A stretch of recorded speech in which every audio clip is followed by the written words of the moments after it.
In the year 2249, a deep space station called Athena 9 floated quietly near a dying star. It was built to study time waves and space energy.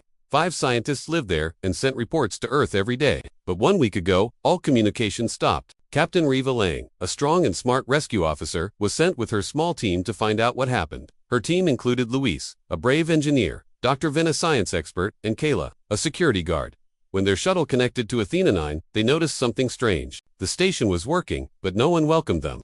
Lights were flickering. Some doors opened and closed without reason. It was cold and too quiet. Inside, food trays were on the table, still fresh. A hot cup of tea sat on a desk. Computers were running. It looked like the crew left everything suddenly. There were no signs of a fight, but the feeling in the air was heavy, like something was watching. Luis found a red stain on the floor. It looked like blood. It led to the observation room. There, on the wall, someone had written one word over and over. "Listen," Captain Riva called out on the radio. "This is Rescue Team Bravo. Does anyone hear me?" But there was no answer. Only a low, soft static sound came through. Then, the whisper started. It was not clear, just small noises like wind or breathing. At first, the team thought it was a radio error, but Kayla turned pale. "That voice, it said my name," she whispered. Dr. Ven checked the station's AI computer, named Orion. It was running but slow. When he spoke to it, it answered in a broken voice. Then suddenly, it used the voice of one of the missing scientists. The team froze. "Where is the crew?" Riva asked. Orion answered in a strange tone. They listened. "Now they are gone." The room became cold. The whisper grew louder. And outside the window, something dark moved across the stars. The station was not empty.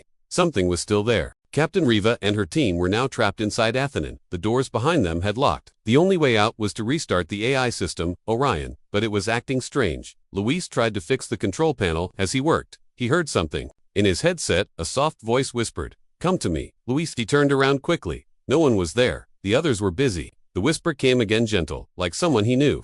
Without telling anyone, Luis walked alone into the dark hallway. Was the last time they saw him. Later, Kayla found his tool bag lying in the cargo room. His helmet was next to it, broken. With blood on the inside, she screamed. Dr. Ven was acting strange too. He stayed awake all night, drawing strange shapes and symbols on the walls. "It's a message," he told Riva. "The signal. It's alive, it's speaking in patterns." Riva was scared, but she stayed strong. She checked the video logs and saw something horrifying. The old crew had also drawn those same symbols before they vanished. One by one, they had followed the voice.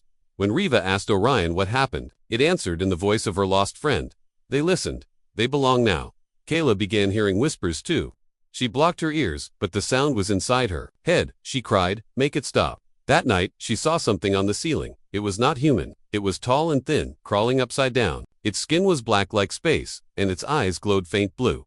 She tried to shoot it, but it disappeared into the wall like smoke. Riva now knew, the signal was not just sound. It was something alive, something that used the AI, the radio, even thoughts to move and grow. It wanted minds, it wanted attention, and once you heard it, it never left you. Dr. Ven laughed as he walked into the dark. "I hear the stars now," he said. Riva was the only one left. She locked herself in the control room, trying to shut down Orion, but when she looked at the screen, it showed her own face, and said, "You are listening to..." Captain Riva sat alone in the control room of Athena 9. Everyone else was gone, taken by the signal. The station was quiet now, too quiet, but the whisper never stopped. It was inside her ears. And inside her mind, she searched through the files in Orion, trying to understand the truth. Finally, she found a hidden folder called Project Echo. Inside were video logs from the old crew. They had found a signal floating in space deep, repeating sounds. It looked like a code. They thought it was a message from intelligent life, but it was not a message, it was a trap. The signal was alive. It used sound to enter the brain. Once someone listened for too long, it changed them. First their thoughts, then their voice, and then their body. Riva looked at herself in the mirror. Her eyes looked different, darker. She feared it was already too late. Orion spoke again, but now it sounded like her own voice. "You belong to the signal. Listen, become..." Riva shook her head. "No, I won't be like them." She made a choice. She set the self-destruct system of the station. She gave herself 10 minutes to escape in the emergency pod, but the whisper grew louder. As she ran down the hallway, she saw faces in the shadows, faces of Luis, Kayla, and Dr. Ven, but their eyes were empty. Their mouths moved, but no real words came out, only the signal. She cried as she shut the pod door. "I'm sorry," she whispered. The station exploded behind her, sending light and fire across the stars.